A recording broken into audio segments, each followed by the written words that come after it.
The Fujifilm X-T5 is a fantastic camera, and it is packed full of features. In fact, it's so full of features that there's probably some things that even long-term users don't actually know about or use as much as you perhaps should. So today, I'm going to go through some of the more underused or underrated features of the Fujifilm X-T5 and see if there's something that can up your creative game. Let's get started.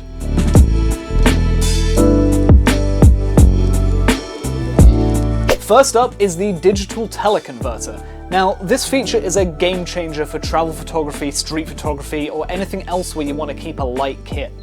You can assign it to any of the function buttons on your camera, and with just one tap of a button, you can crop in to either 1.4 or even 2 times the regular focal length of your lens. You can travel around with a tiny pancake lens like this that's smaller than your hand, and turn it into something with an effective range that's closer to a bulky telephoto zoom. Now, what this means in practice is that if you've got a small setup like this with a tiny prime lens, you've actually got a lot of range. For example, you can take a standard photo, much like this,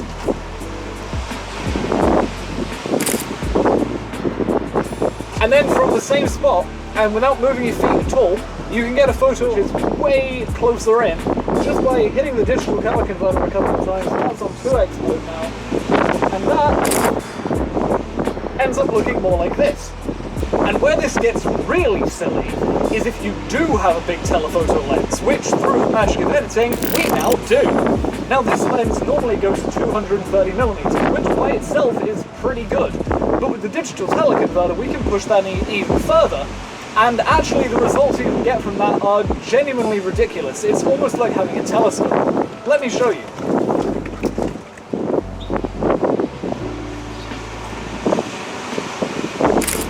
You have a shot like that you can take normally, which is already really zoomed in. But with the digital teleconverter, we've fully just isolated that site. It's like we were standing right next to it. Anyway, I'm going to go back inside now, because as you might be able to tell, it is freezing. See you indoors. Now, there are some downsides. This is just basically a digital zoom that is cropping into the middle part of the sensor, so your files aren't going to be as high resolution, but because the camera knows what it's doing, your files are still going to be just as sharp and just as usable. And yeah, you could just crop in post-production, but if you just want to have a JPEG straight out of camera that looks exactly like what you want it to look like, isn't it better to just compose in the camera and then you know exactly what you're going to be getting? I sure think so. One more bonus with this is that you're saving money. The physical teleconverters that Fujifilm sells are the exact same magnification rate. It's a 1.4 or it's a 2. But those teleconverters are, as well as being bulky, about £350 each. So by pressing one button on your camera, you're saving yourself £350. I don't know about you, but to me that sounds like a pretty good deal. I've personally assigned the teleconverter to the front button here for quick access, and for a bonus tip there, did you know that if you long press the display back button on the back of the camera, it's a shortcut to this custom button settings page and you can put any function onto any of the buttons on the camera. It's really handy.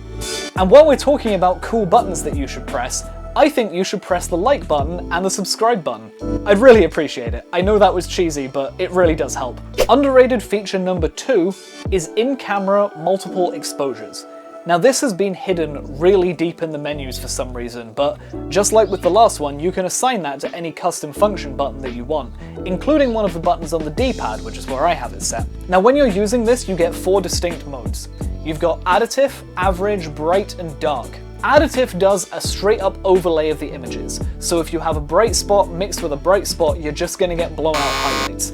It's really good when you're using it at night, but for the most part it's not my favorite choice. Bright and dark do something similar. They either choose the brightest pixel from each part of the image or the darkest pixel from each part of the image, and they combine the exposures like that. Which again can lead to some really creative results, but you have to be careful with it and you have to have a bit of practice. But my favorite for everyday double exposure use is average. What this is going to do is take an average of every part of the exposure, and more often than not you end up with a pretty balanced image, and you can really get some cool layering effects going on, like with this image here or this one over there.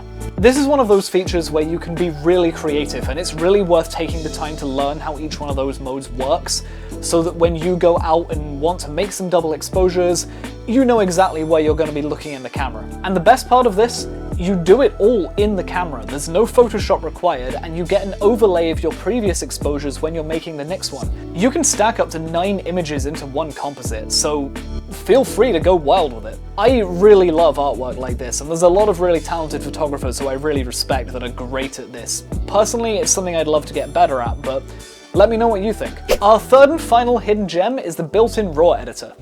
If you press the Q button on the back of the camera while you're previewing one of your photos, you get an entire hidden submenu that's just full of options. You can adjust the film simulation, the exposure, the white balance, the tone curve.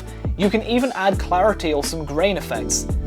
It saves a new copy when you press save, so your original file is still safe and nothing is actually permanently changed. Now, this isn't ideal for batch editing. If you've done a photo shoot of 130 images, you're not going to go and edit them all like this.